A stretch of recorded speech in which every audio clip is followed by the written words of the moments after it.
Meus amigos, bom dia, glória a Deus. Eu estou aqui feliz porque a palavra de Deus é o nosso pão que alimenta todos os dias, é do céu que vem para o nosso coração, abre o nosso olho, nos dá força.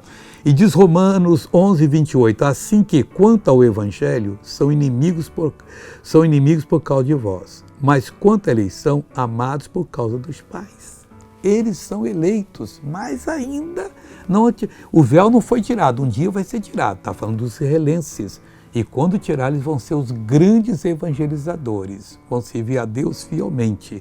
Então, quanto ao evangelho, sou inimigo de Deus por causa de nós somos os amigos de Deus. Mas um dia eles vão voltar a ser. Mas quanto à eleição, amados por causa dos pais. Mas, no entanto, precisam se converter e Deus vai dar a conversão para eles. Quem viver, verá esse dia, quando eles estarão adorando a Deus de norte a sul, de leste a oeste, e o mundo vai pegar fogo com esse poder de Deus em ação aí. Vamos ver essa pessoa que recebeu uma bênção testemunhar? Eu tenho um acidente de carro, mais um acidente do serviço que eu caí uma escada, e daí tenho artrose. Quanto tempo você estava usando essa bengala? Quase de 10 anos que eu estou assim. Ela não estava andando. Como é que você andava com ela? Mostra aqui para nós.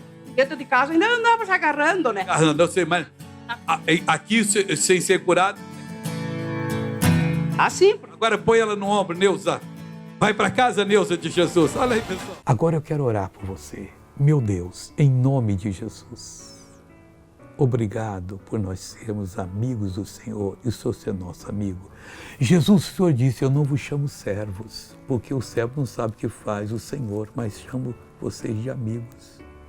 Ah, Jesus, nosso verdadeiro amigo, no Teu nome eu vou abençoar essa pessoa agora. E eu repreendo o mal que está nessa vida, eu reprovo. E eu mando que saia, vá embora, em nome de Jesus.